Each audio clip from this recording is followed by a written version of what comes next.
pre-listeners. Wine's actually made with hops, barley. No, Yeah, we're alive. All right, we're not going beer here. Well, so the laws on this region, just like Bordeaux, is no irrigation, no water. So unlike here, where there's a lot of drip irrigation or water management, and they use that throughout the growing season to target a specific yield. You're at Mother Nature's mercy in this region.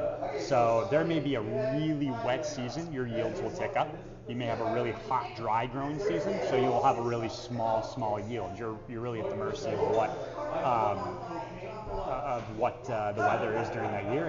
And you know the tragic thing is we're just over there end of June, and it was hot. It was really hot. 2 days after we left, it went from 98 degrees down to 55 and hailed. Wow. And that hail at the beginning of July has taken out a lot of people's crops. So not only are you going to see mixed results in the yields, you're going to find certain varietals really diminished in their overall volume that we're going to see to market because the grapes are lost. And so it's insane to see just how they're having to deal with that on a daily basis, and they're at the mercy there. So it's back to your question of like yields. 2018 was a pretty reasonable year. My guess is I don't have that exact specific, but I'm guessing he's probably sitting around. And I'm trying to do the conversions in my head because I can't say per acre; it's per hectare. Yeah.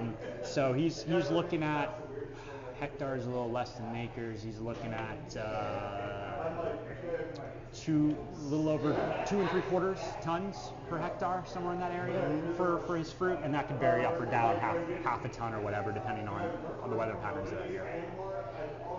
And then transport that, or you know, kind of in relations to how many cases would that produce? To give you an idea, this production on the Superiore here, he does about 1,000 bottles. 1,200 bottles a year of production. Okay. That seems unique. Very small production. Oh boy, if I can try to do math in my head, that comes out to 100 cases? About 100 cases, give or take, maybe 130 cases annual production. Yeah. Versus the Barbera d'Asti Primivi is his largest production wine. This is a blend of a lot of his vineyards. He's obviously being able to compensate for lower yields on one vineyard, higher yields on other to make this wine. You're looking at still not a big whopping number. It's blowing the Superior out of the door by making about 18,000 cases. Yeah. Or 18,000 bottles. Excuse me, 18,000 bottles. So you're looking at that. You're sitting at about 1,500 cases or so for his number one wine. Yeah. I can, but side by side, you know, there is a distinct difference, and you could tell. Yeah. One, I mean, the higher yield is a lot darker. The grapes. The color of this one is just a little bit more subtle. It's soft, and that comes down to also the technique too. Producers like this are all about the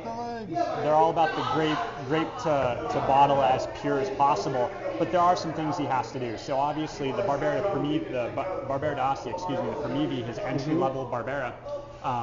This is stainless steel fermented, and then these neutral oak, big, large 1,500 liter tonne barrels for about 5 to 6 months.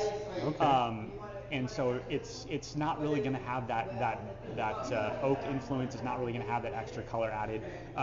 By law, the Superiore is fermented in stainless steel and then aged in. He does them in barrique barrels, still neutral oak, but barrique at about 500 to 700 liter barrels, so smaller, a lot more concentration, and it has to age a minimum of 14 months. He does 18 months on his wine for his Superiore, so that longer aging, you get a little more of that concentration, that integration, that also the maceration and fermentation is a lot longer, so you get a lot more phenolics out of the wine, deeper color, where the Primivi is just a little bit shorter in everything, so it's a little more youthful, a little more playful, and as well as the color.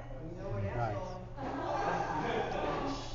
I mean, for a Barbera, the subtleness of the Superior is just, I mean, it really grabs the taste buds. Yeah. And holds on. Absolutely. The regular Barbera. I'm drinking 18, right? 2000. You poured me 2018. Yeah, 2018, the Barbera Superior. Just as good, but definitely you could tell that there's a lot more structure in this one. Yeah. So, a lot more care goes into this. like, what are the notes we should be tasting? We're always trying to go off those. The notes.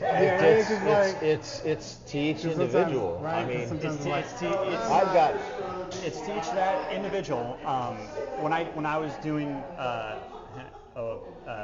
wine business school at Sonoma State, and we did a lot of tastings there, and they'd ask us, "Oh, here's a wine. Stick your nose in it. What are you smelling?" You get people doing, the cherry, the blueberry, the blackberry, the licorice, the leather, all that.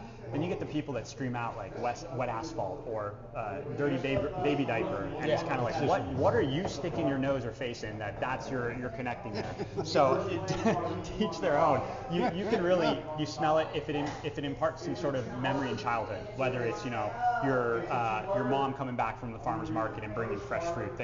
What are those fruits that you really connect with? Strawberries in there. Strawberries. What is the smell that you're getting out of each individual glass? I mean, and it could be bringing something back from your childhood. Yeah.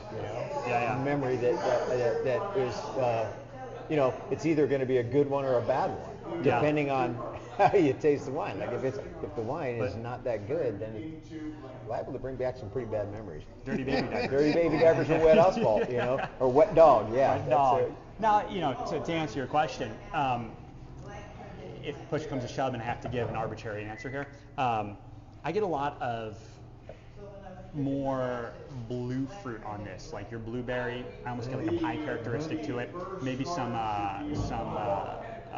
blackberry, that's kind of that darker fruit, but still has a little bit more of that softer undertones and aromatics to it. I also got a hint like of chocolate powder, which is kind of interesting. And then not so much on the Superiore, but I know it's prevalent in the Prenivi, is this old world characteristic, barnyard. I get some wood notes, some cracked leather, so to speak. And usually if you're looking at that will vary depending on what region the Barbera is coming from. Obviously, if a Barbera here from the Sierra foothills, it's going to be a lot more black fruit driven. It's a lot more a stewed fruit up front versus what you're going to be getting from old world producers back here in Italy. But the Barbera grape it is a fruit forward and aromatic, expressive style wine across the board. I think you'll find that in any Barbera you drink. All right, so hey, TikTokers, we're going to back it up. Where are we at? Number 21? 2. 2? All right. Which one are we on, Paul? 22. This That's going to be the TikTok poll question later on, so file away and remember. Yeah, if you can tell us what you'll episode we're on, win a free glass Paul of will wine, buy free the bottle drink. of wine here. Yeah, if you can tell us what episode you're on. This is Grape Nest, Churps from the Nest, episode 22. And we have with us today Michael Silton. And Michael Silton is a, let's see, he's a wine. Now he procures wine, he brokers wine, and he tries to bring it here to the States. But I want to go back a little bit. Let's go with your history in the industry. When did you start in the wine and liquor industry? How long ago? Yeah, so my fascination started with it well before I was 21. So sorry if I'm breaking any laws here. I was actually European. I'm right? European. Okay, yeah, you're no, okay then. Yeah, my passport says United States of America, but I actually was my first love was beer. And when you're 16 and you can't buy it in a liquor store, I just made it myself. So I started brewing when I was 16 years old. Nice. And I just really got into the process and the art of making the beverage. And my love of history actually predates that. I've been interested in history ever since a little kid. And so when I went off to college and I happened to go to Sonoma State, I found out that you could basically major in wine studies. And so when I got up to the upper class, the graduate level classes, I started the wine business program, and my minor is actually in world history. So I always kept that kind of tied in there. And even to that day, I still was thinking beer all the way through college, but I fell in love with wine, just taking the classes, touring the wineries, trying the different wines, learning about the people, the places, and I guess that's kind of where I got bit by the bug, and I just love the art of it, the culture of it. It brings us together, it elevates your meal, it kind of helps you slow down a little bit and just cherish what's around you. From there, I left college and I went to work in some fine wine shops and continue to kind of get more and more exposed to wines of the world. I got away from Sonoma County. I started drinking a lot of French wine. I started drinking a lot of Spanish wine, and that was kind of my jump set. Now, the beer thing didn't go completely away. I actually took a job for Schmaltz Brewing, San Francisco for a brief little period, and was doing beer nights, pint nights around the Bay Area. So I'm still to this day, I will not shy away from an IPA or a good crisp lager. But that actually took me over to Wine Warehouse. So Schmaltz Brewing was a beer supplier at Wine Warehouse, and I got introduced, and I was looking for the next step in my career, and just got lucky to get in there. And at Wine Warehouse, I worked everything from chain, retail, to on-premise, and so I got to experience selling to all various customers. I got to sell beer, spirits, wine, domestically, internationally, and just kind of soaked it all in, and it was a great learning experience. And from there, I left Wine Warehouse, and I went to work for a Central Coast winery, J. Lohr, focused heavily on domestic wines, but my love of international never went away. And so to fast forward all the way to where I'm at now, it was a great opportunity that came about to just to dive into some Italian wine through some colleagues and some friendships. We decided to really elevate and highlight the Piedmont region and bring over these small producers doing some amazing wines that are all about terroir-driven expressions. And so it's an area that I always had appreciation for, but when I started drinking some of these producers, it changed my mind, and so I was on board to jump full into it and start bringing them over and sharing them with everyone here.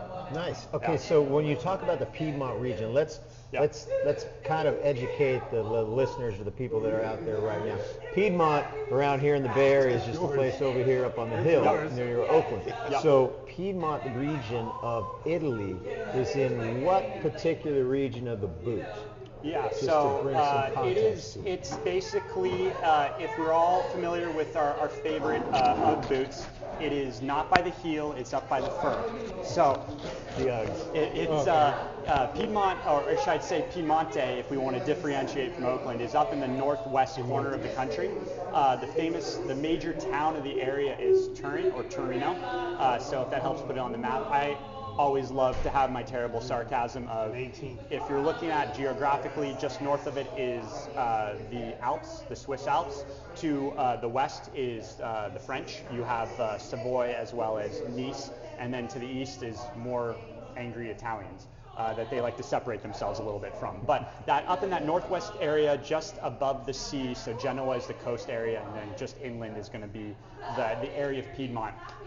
The famous areas of Piemonte are going to be the Longa region, which is Barolo and Barbaresco. That's where the Nebbiolo grape is very famous, but it's named after, go figure, as the Italians and the rest of the Europeans like to do, is confuse us all.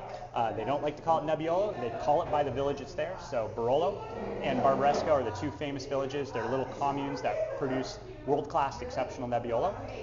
And then there's some other regions around there too. You have Alta Longa producing a lot of wines. Roero is a great region doing Nebbiolo and Arnese, a white grape.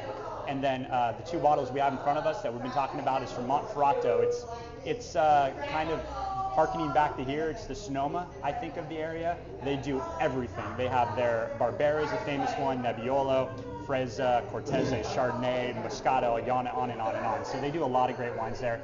And then just above Turin, up close to the Alps, there's another great region called Alto Piemonte that's producing a lot of great indigenous grapes as well as Nebbiolo. So that is overall an introduction to kind of where that region is in Italy and some of the grapes they do. So the Nebbiolo, you just mentioned, you back up for a minute there. Yeah. The Barolo is I thought Barolo was an actual varietal. No, it is a town. It is a historical town, and so it kind of is the economic center of that little region. These areas, even as of 200 years ago, were little teeny kingdoms or little teeny fiefdoms, and when they were making wine, it was kind of the most powerful town in that area. So it kind of took on the accolade as when they wanted to ship this wine elsewhere, everyone knew what Barolo was. No one really knew what La Mora or Serralunga was, as they do now if you especially dive into the Barolo region, but it kind of took over as the moniker. And then the same thing on the other side of the hill, Barbaresco was kind of the most influential town, the influential economic powerhouse in the area. So even all the other towns around it that were making wine the similar style, they put their name on Barbaresco as the marketing term or the marketing ability for the wine. So the Barolo is actually a Nebbiolo? Correct. Nebbiolo. Yeah. Nebbiolo. So Barolo is Nebbiolo, as well as Barbaresco is Nebbiolo. Now there's other grapes that are allowed in the area. You will see Barbera grown there. You will see Samarnese grown there. You'll see Dolcetto grown there, another fantastic red grape. But those all have their own monikers. You're not going to see a Dolcetto. If you see Barolo on the label, you're not getting a Dolcetto. You're getting Nebbiolo. They have a completely different moniker for it. Oh, Yeah, the okay. label? This is a different like a stamp here now. You have your DOC, and then the DOCG. Can we explain to our listeners what the difference is when it comes to Italian wine with the DOC versus the DOCG? Right, and so they're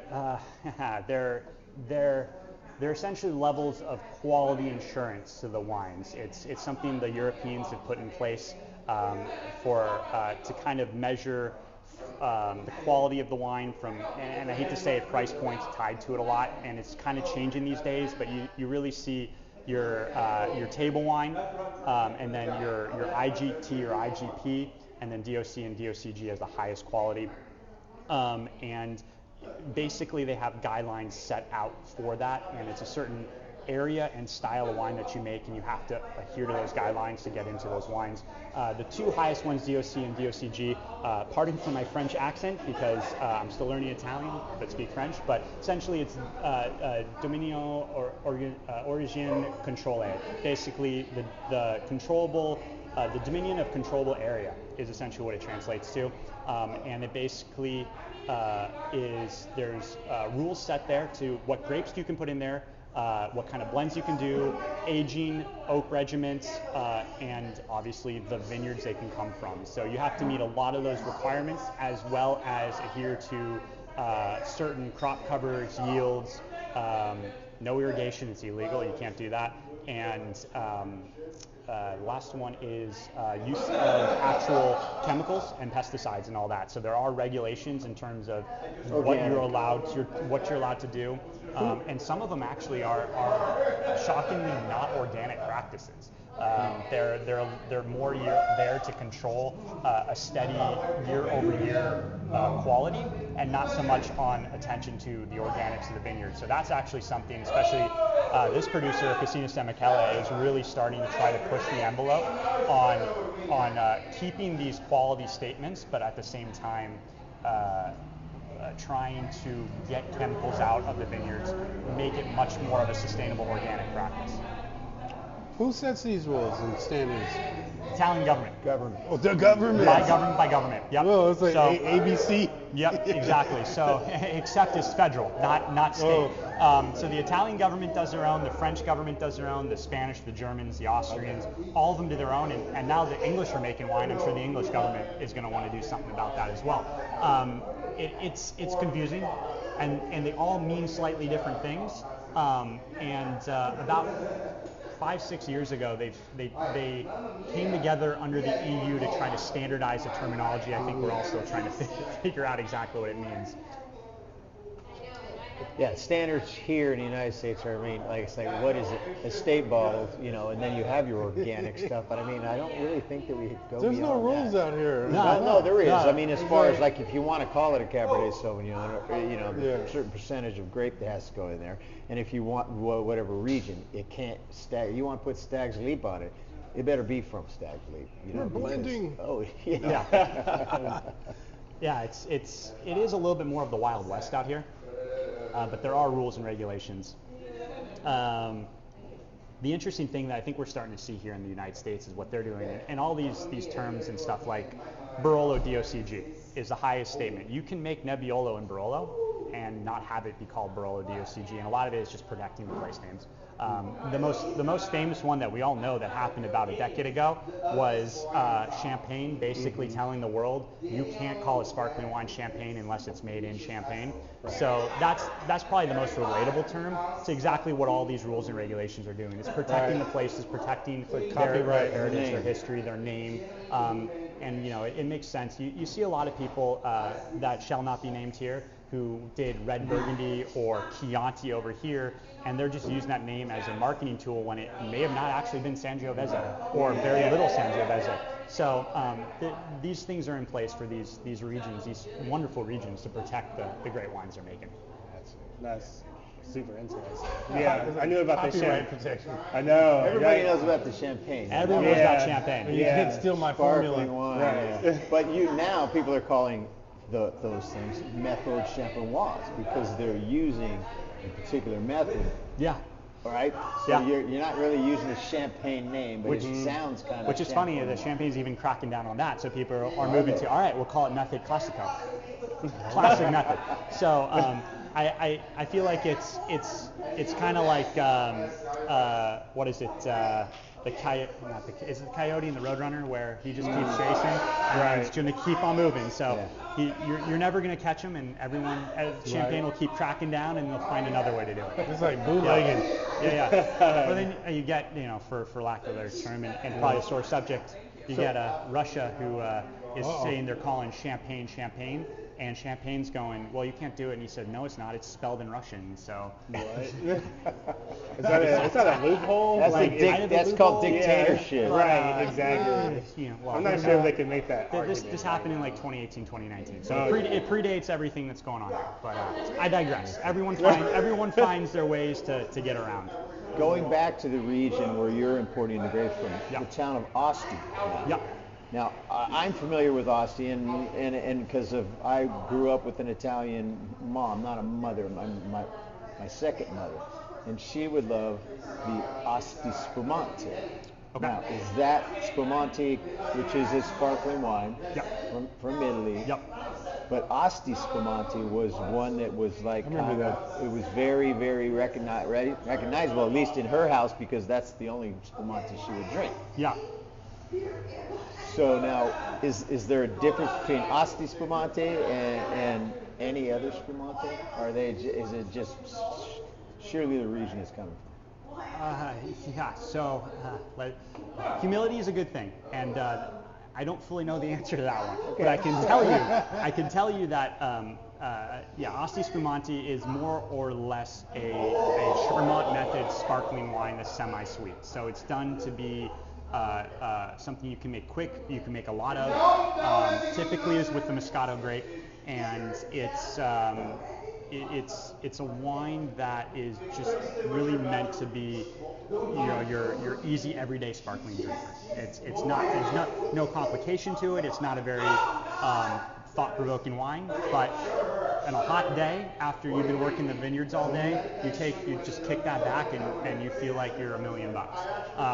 So that concept of Spumante. Yeah, there we go. Salute.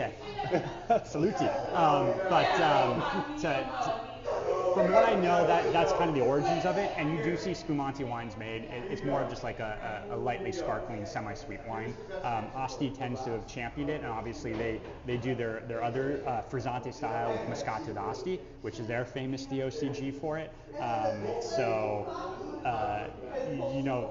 dig into the history could be really interesting of how did that garner fame and kind of recognition and popularity. But to the extent of my knowledge, that's kind of where I think it lands. And I think just kind of like what you're saying, it's one of those things that's passed down from your nonna, your grandma. Exactly. That's what they did. That's the recipe they had. It's the wine you got, and it kind of just started there and just traveled worldwide. Well, it was also pretty well marketed here in the United States. Yeah. The Asti Spumante Yeah. name, that was seeing that quite a few commercials when I was growing up as a younger kid. So I think I kind of just tied that in with my nonna. Yeah, exactly. Yep. So importing these wines Ask Mike about from halfway his around the company. world How has you doing got it? to have some challenges, right? It does. I mean, because you're a small importer, you're trying to get your name out here. Bringing these great wines here to like places like the Grape Nest, so that we can taste and sample those, and then yearn to actually go to these places and taste the wines in person. Absolutely. So, what kind of challenges are you finding about getting the bottle or the case or the barrel, if you will, Yeah. from Or how you got started. from the origins over here to the United States? So I'll start with a very simple answer. It literally is just time and money. But to really dive into that further, it's a whole process of getting the wine over here. You really have to you work with the wineries themselves. You select your wines, and then you have to proof up the label. So everything you see on the bottle, this stuff is all mocked up. These are all meeting the regulations that you have to get into the country, into the United States. And from there, we have them label it, and then we work with our shipper. It's I wish I could say it's sexy, but it's just emails. Long office days, waiting 9 hours difference, getting the emails aboard, making sure they have all the appropriate permits and labeling and quantities, invoicing. We schedule pickup dates, and then from there, it's basically a waiting game. That wine's picked up. It's centrally housed in a warehouse, palletized, put onto a truck, brought to the shipyard, put in a container on a boat, sails across the Atlantic Ocean. We noticed the crew likes to stop in Valencia for about 2 weeks for a smoke break as we watch it on the GPS, which we're still trying to figure that one out. But then usually, depending on the shipper you work with, it can go into any ports from New York to Houston to Long Beach and well, for me, hopefully here in Oakland. But that really is just the waiting game. It's just you got to get the labels on there. You get all the logistics worked out to have the wine picked up, brought over. You clear customs. It's a little more complicated than global entry. When you come back in the country, they have to make sure that everything is up to regulations and that there's no funny business. We say we're bringing in wine. It can't be foie gras, which they would not appreciate. So make sure all the manifests line up, and then from there, it's released off the boat, put on a truck, and delivered to our warehouse. And so that's really the whole process behind it. And it comes down to being a waiting game. Typically, they say 40. You can expect 45 days is from start to finish. However, since 2020, it's become a lot bigger of an issue. It could be anywhere between 45 if you're really lucky. Sometimes we had a shipment, we waited 120 days for it to come. So twiddling our thumbs, waiting for the wine to show up. So it's an interesting one, and you will get bumped. We found out that we thought the wine was on the boat, and we had 2 pallets of wine coming over, and we didn't hear from the shipper for 2 weeks. We were emailing like, hey, well, update. And they finally get back to us and said, oh, your wine did not make the boat. We had a priority shipment. Basically means some guy with actual cash bought out the entire boat because he had product he wanted to bring over. Wow. So we got bumped to the next boat, which was 2 weeks later. Wow. And so there's those headaches you deal with, and it really boils back down to my first thing. It's just time and money. Yeah, That's really crazy. this is the pallet guy right here. Yeah. He'll So buy is a there pallet. a backlog buy of the the pallet. supply chain issue? Are you still feeling those effects from 2020? Yeah, we are, and we're going to see up and down. It's interesting. There's shipper, and these boats are filled up with everything. It's not just hey, this boat's dedicated for wine. You'll be on there with cheeses and meats and designer handbags and Volvos coming over to be sold here. So they just jam that boat full with whatever they can, whatever's going through that port, and so it's a hodgepodge of stuff. And just if you look beyond the spectrum of wine, there's so much being imported here in the United States, and so yeah, there's not enough ships to do it. And who knows if they're trying to expand their fleets. But there's only a select amount of shippers who are doing it. There's more people getting into the game or having the negotiates to be able to find their space on the ships and help you out. But at the end of the day, it's a waiting game, and we're still trying to get back to that kind of pre-2020 levels of seamless and fluid logistics. But we're still a little ways off. It's much better than it was 2 years ago. Don't get me wrong. That's a lot better. There were people waiting 8 months for stuff, whether they're exporting or even importing. And there's people that are just, the diversification is becoming even more key now. If you had a wine that you were relying on, but you just can't get it anymore, whether it's an out of stock or you're not a priority or there's a long shipping, there's nothing you can do. If you don't have it, you can't sell it or you can't present it. So it really comes down to just diversification. Make sure you bring a lot of different producers in. You're sharing love. You're telling a lot of different stories, and it's that law of averages to really to try to make everything work. So it's a tightrope game. It's a constant waiting game, and at the end of the day, that's all we can do. Right. I wish. I mean, I guess I could buy a speedboat and just go over there myself, but Right. that's Do cartel stuff. Cigarette boat. maybe Come they're over for Miami hire. Vice Should we do episode 23 down under?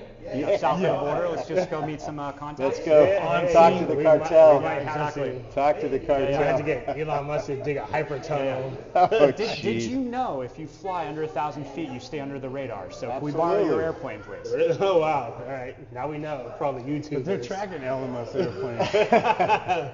Well, There's Mike. any retired cops, I apologize. This is all a joke, tongue in cheek. It's 100% sarcastic. Free speech, right? Right. Hey, we appreciate we're your not, shout we're out. not committing a crime, so it's okay. So Michael Silton, man, I really want to thank you for Sure. coming out and being Absolutely. a guest here. And now you guys know out there, TikTok land and YouTube, what it takes to get these bottles from Italy over here to the grape nest. All right, we have an inside guy, and we don't want to wait that extra 2 weeks. So start typing those emails for us, and let's get that next boat over here. I will be stressed for your pleasure, so come on down here and drink some amazing red wine. Let's go. Yeah. Cheers. Yeah, salute to you Cheers. for that. Salute. Thank you guys. Cheers. Thank you guys. I appreciate it. Thank you. Thank you guys. I have the wrong glass. So I have a random question. Awesome. So I think I learned this a while ago. I'm not sure if it's right, but I learned it at a winery. So technically, is this the front of the Yes. bottle? Yeah. So, and that, again, welcome to our government, is a Right. hilariously just random legal thing where everyone thinks this is the front label. No. This is technically the back label. Right. So legally, this is supposed to be the front label, that everything is supposed to be seen and understood and displayed for legality purposes. But you walk to your store. It's not like that. Right. Who's going to put your wines facing that way? They want to see the pretty, sexy, Pretty amazing little, label. yep. So, Right. So, Shiny object. That might change with that QR code. So next time you're shopping in Safeway, just know you're staring at all the wine backwards. Right. You're staring at the wine asses. The wine asses. Everyone's showing their butts. Right. That's funny. This is really good. I like this one a lot. Awesome. The Glad to hear it. superior is Those are fun superior. facts. Fun facts. Yeah. Ooh, we should do like a segment just like wine fun facts. Well, I guess we kind of did, yeah. Yeah, I guess we just did that. Well, for Italy, I mean, I think there's other fun facts in other countries, Right? Yeah. There are fun facts everywhere. right? There are. Absolutely. Yeah. Especially, I mean, the one thing that I love about this area, and I think we were talking about this earlier, is it's the hospitality is so repulsive, it's kind of hilarious. Where, you work in the industry, we have the connections, you set up meetings with the people, but it's so different from here, where you want to go wine tasting for a day, and you live here, let's say in Point Richmond, you're like, man, I want to go check out Napa. It's 40 minutes that way. You can walk up into any tasting room. They got an appointment, they'll welcome you in, splash you a welcome glass, and away you go. You walk into one of these wineries, you got a guy who's like smoking a cigarette, poke his head out, go, who the hell are you? Did I forget to lock the door? Like, what are you doing in my building right now? And so it's just it's a whole different culture over there, and they all do it a little differently. I've been kicked out of wineries in Italy, in Burgundy, in Champagne, in the Rhone, and I've also been welcomed by wineries and all these. So it's a complete crapshoot in terms of where you walk into, and a hodgepodge of accepting culture and hospitality that they exude over there. They put their passion in the wine, not in the people. Yeah, that is so interesting. Yeah, he's like, don't come to me. I want a list of the ones that welcomed you. Yeah, I'll see if I can find them. I'll look through all my pictures. The one that let me actually take the picture inside. Exactly. Not the blurry one of running away from the dog. Sick him. Right. Get him good. Right. Wow, All cool. right. Yeah. Yeah. All right. That's it. All right, you guys. Ciao. Take it We'll easy. see you again. Yeah. Ciao. Ciao. Appreciate it. Yeah. I got some good photos I could send to you. Awesome. As well. Yeah. I think we captured the moment. Oh, it's interesting. I loved learning a little bit.